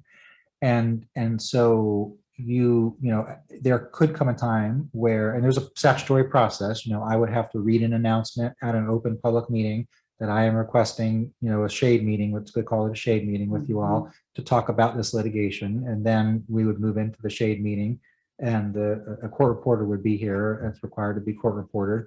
And we would talk about what I felt we needed to talk about, you know, behind closed doors.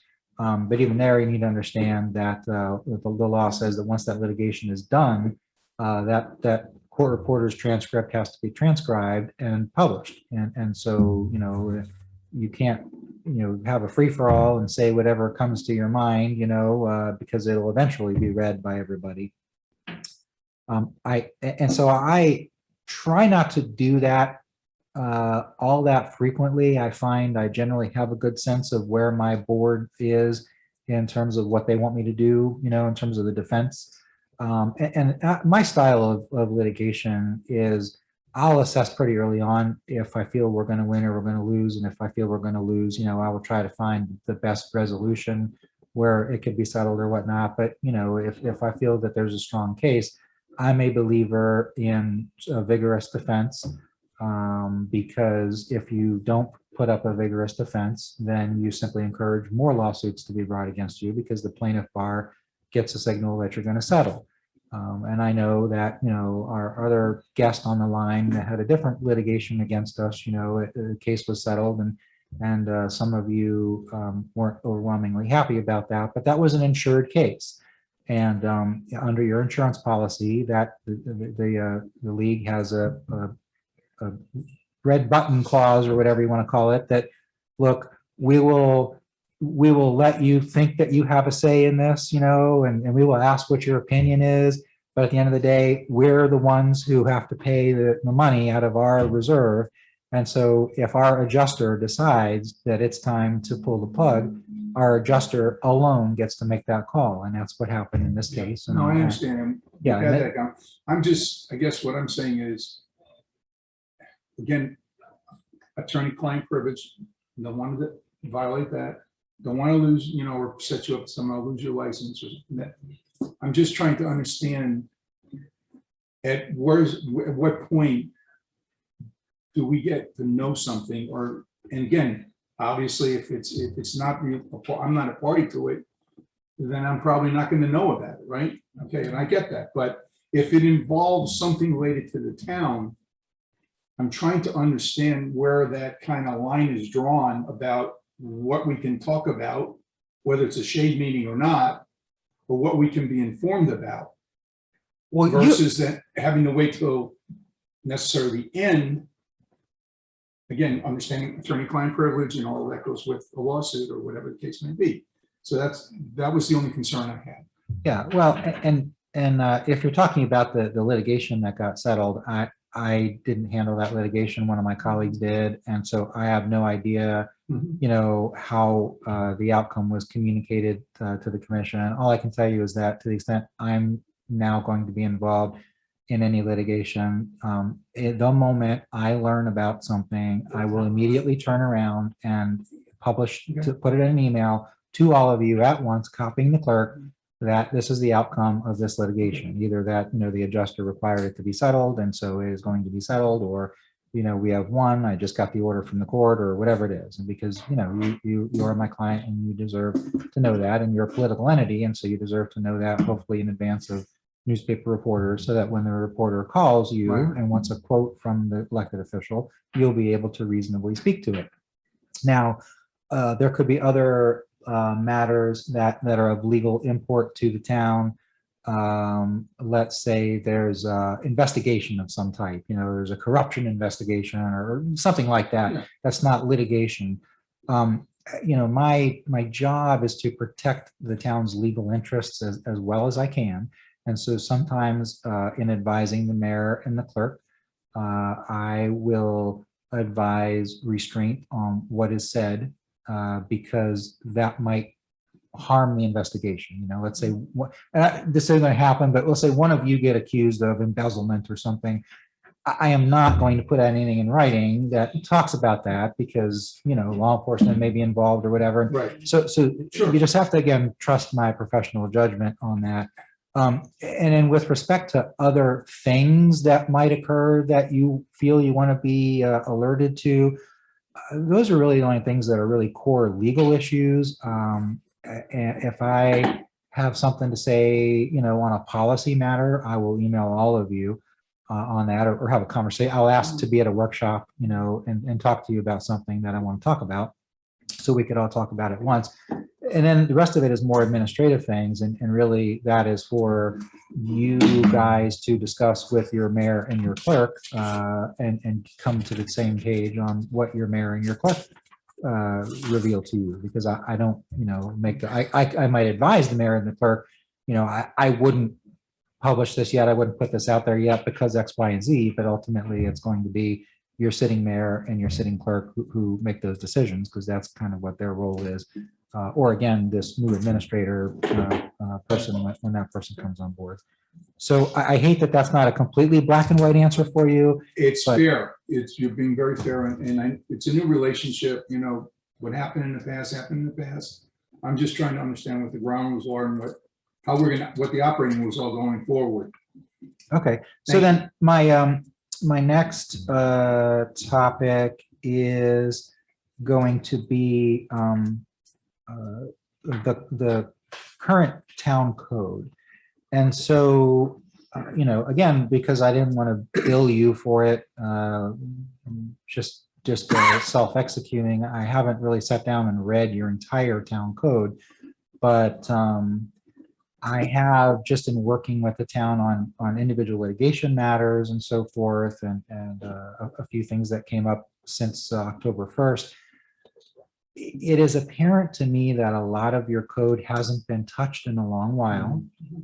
And I will say with you, knowing that there are citizens that are on the phone, that there are things that are in your code right now that if they were litigated, they wouldn't stand up.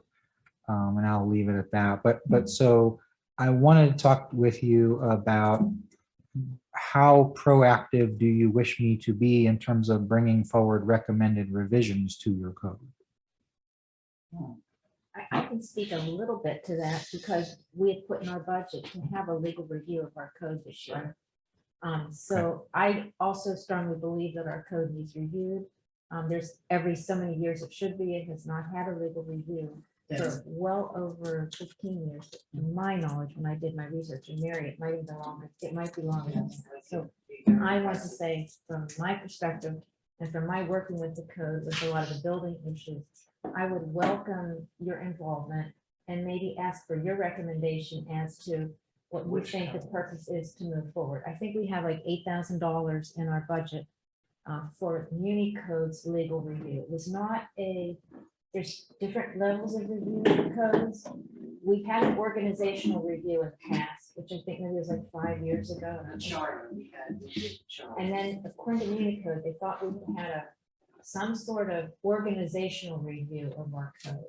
And that was, I think, organizing where stuff was in the code book, but I'm all in. So, you know that we had $8,000 in the budget for a legal review. And I had not gone out and taken out to bid or anything. I had just checked with a couple organizations to kind of get a feel for what it might cost. That's all the further I went with that, so. Just- In Cinda's note, we're kind of jumping off her thought. I would like to see it taken out separately from your billable hours and the arrangement you have. And if 8,000 isn't enough or whatever, we'll come back and do, but I don't want us to be restricted, because I think the downside risk, based on the statement you just made, might outweigh the money we might be spending to have the whole code reviewed. So that's my opinion. That's my opinion. What are the levels? Like, I know the Muni Code said to me there was the organizational, the legal, and then some sort of complete.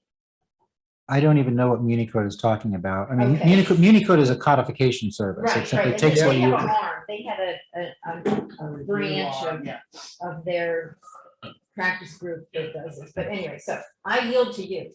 Yeah, no, well, and you know, I'm like, in addition to a lot of things, I'm like a Mr. Code guy. I really, I think so much can be avoided in terms of litigation, angry residents and so forth, if there's just clarity and updates in the code to where everybody knows what it's supposed to do and all well written out. And in terms of organization, at Manatee, once I got, enough authority, I took it upon myself to do a complete reorganization to put things in more, alphabetical order and make everything fit the way it fit. That's kind of a secondary thing in terms of the money that you spend. I think, first of all, we need to get the substance of it, even if it's less than perfectly organized, it needs to be legal. And, there's one, in this particular code, I'm not going to say it because there's people on the phone, but in this one particular part of the code, it says that the commissioners can do something if they feel like it's appropriate to do. And it's like that's so doesn't meet with a constitutional standard, but it's something you all never get involved in. But nevertheless, it needs to come out, and we need to do things in the right way. So then we need to invoke the defensive legal action. Yeah. So then what I'll do, I think I'm hearing a consensus is that I'll go ahead and just pick. I'll prioritize the chapters that I think are most important, in terms of both frequency of use and in terms of legal exposure. And I'll bring you chapter by chapter, and I'll sort of I'll do a strike through underline of what I recommend, and I'll do here's case law, here's statutes, because there are statutes that have been adopted that your code has never addressed, and all that should have been. And then we'll take it that way, and we'll take it a bite at a time, and then you guys can workshop it, and we'll deal with it.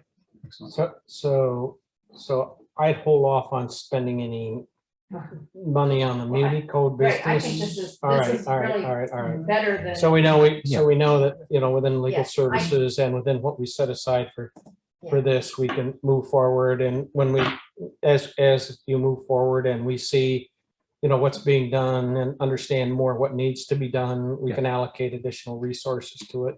And so the only thing that I would add to that is that, I am a board certified municipal lawyer, but I defer to and respect professional AIA trained planners. And so I am not sure at this point, as we sit here, who is your professional planner?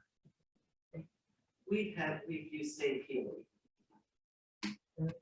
Dave Healy is an employee or a company? Or? No, More of like a land use. we contract with them. We've used them for the peer rezoning.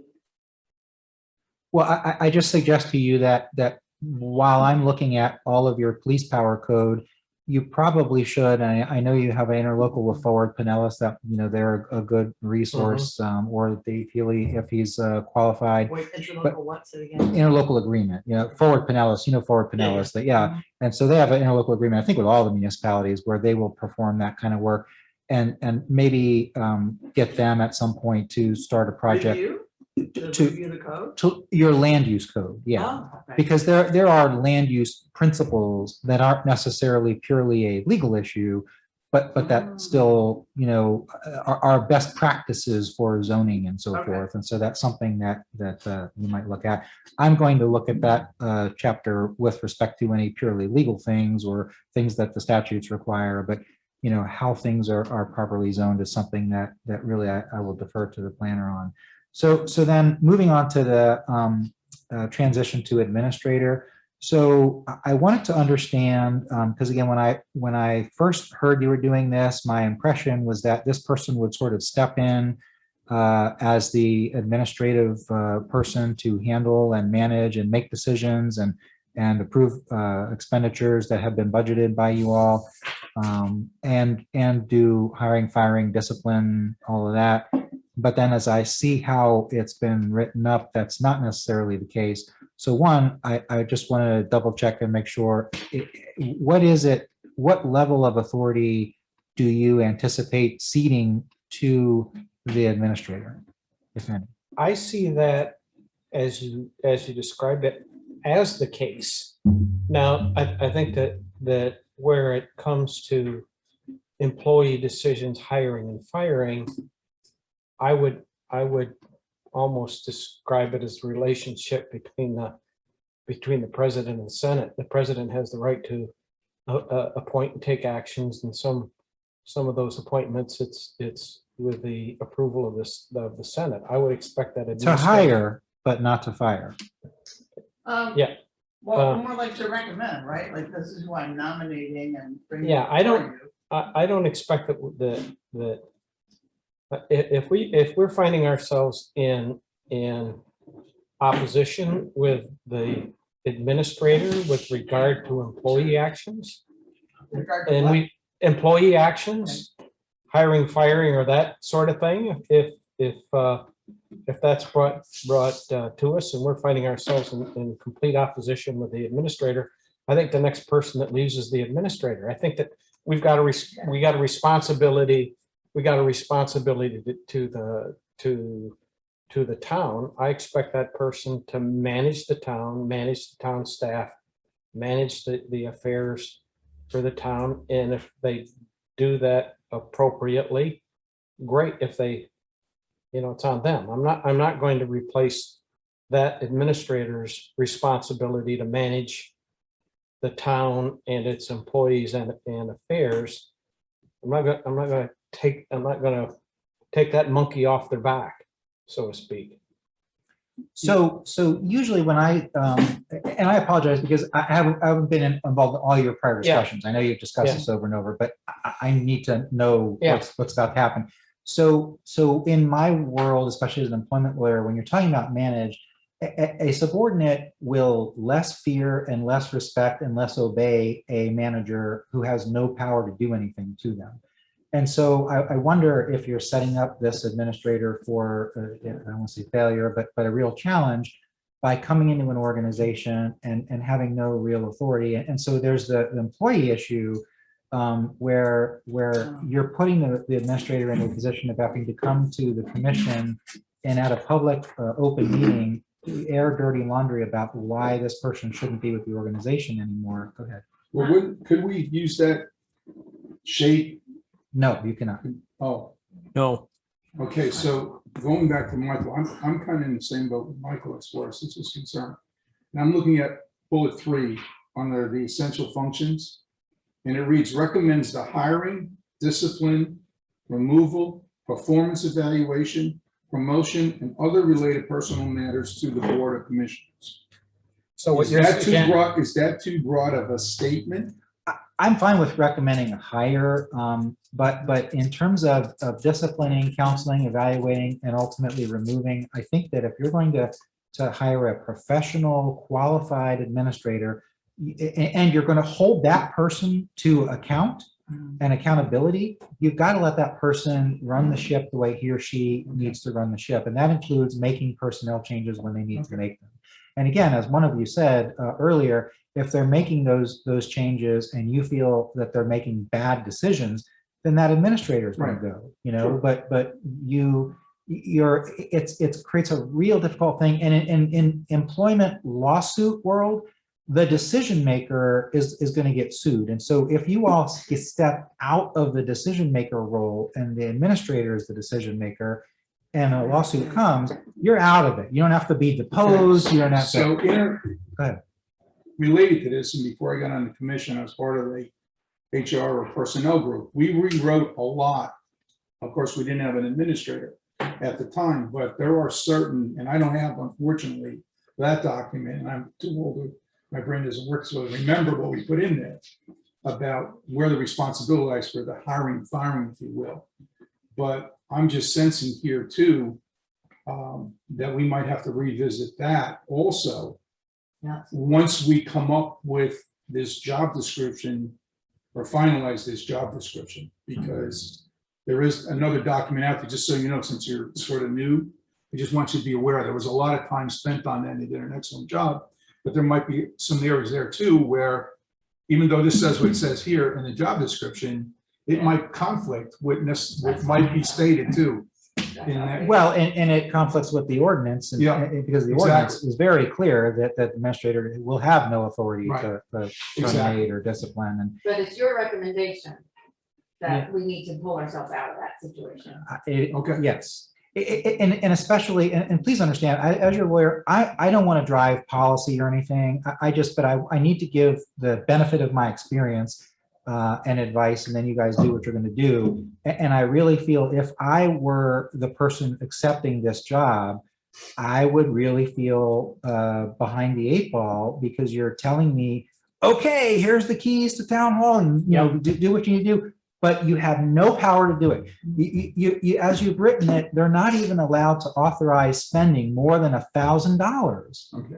That's not an So, administrator. Rob, and just so you understand where I'm coming from here, I don't want you wearing belt and suspenders. I don't. I only do wear good with- suspenders. I know you are. That was kind of a pun there a little bit, but no, seriously, I want somebody who's going to be a yes or no. That middle ground or wishy-washy, you get paid the big bucks. You got to make decisions. So I would prefer you stand for what you stand for and make the recommendations and not be wishy-washy. That's just my own personal opinion. And I respect you for that. And I applaud you for being that candid and direct about it. Well, and the last thing that I'll talk about, because we're about to come into the regular meeting time, is related to that, is how you've drafted the ordinance. I have a real concern with section 6, which talks about giving the administrator the right to demand a public hearing if they're separated. And I really counsel not doing that. You've got 3 key charter people who work for you. You're a clerk, your attorney, and now the administrator. And those people should serve at your will and pleasure. And you should not be put to account to have to state at a public hearing the whys and wherefore. And how this would go down if you do this is the administrator will go out and get a lawyer. The lawyer will show up to that meeting in 30 days, and the lawyer will stand there and demand you tell them each and every reason why that administrator is being let go. And you all will sort of be put on the spot, and you'll fumble through whatever you're going to say. And we all know that's not why typically the administrator leaves, right? If we catch them embezzling, that's why. Yeah. But usually it's going to be, this just isn't working out. It's not a good fit. And it'll be 30 little things, that have Right. occurred over time. And why put ourselves in that position? Because if we get sued, the video of that lovely meeting is going to get played, and the attorney is going to say, well, they didn't say that at the meeting. Now they're making it up, as you know, no reason to do that. Okay. I just had one thing that I wanted to explain. I thought the whole wishy-washiness of holding the town administrator accountable was as a result of the requirements of our town charter. And that's what, when I had conversation with Attorney Denhart, it was all about, we have to be very careful that we don't act in opposition to our charter. So I personally totally 100% agree with what you're saying. I thought the whole reason for all this wishy-washy stuff was because our charter did not allow for us to have a town administrator, and that it was specifically stated the responsibilities of the commissioners had to be blah, blah, blah. So that's kind of. I thought we They could didn't convey allow our us to have- powers, though. What They didn't allow us to have a city manager. Yeah, what I would say to that is, again, I don't know the basis of Mr. Denhart's advice or what prior conversations have been had. I can revise this to where it would be compliant with your charter, still have the administrator have really, I think, the authority that it sounds like you all want that person to have, but still make sure that the charter is compliant with. That's So- right. Yeah, So, maybe if it isn't urgent to pass this tonight, maybe when we get to that one, we can just move it to the next meeting. We just don't want, to have, I don't know if you've been a manager before, but the worst kind of position to be in is when you have the responsibility but not the authority. Oh, absolutely. That's part of why I brought up the discussion. The worst management strategy. Yeah. On the It's 4 o'clock. All right, it's 4 o'clock. All right, so we We're close. gonna have to take a little break.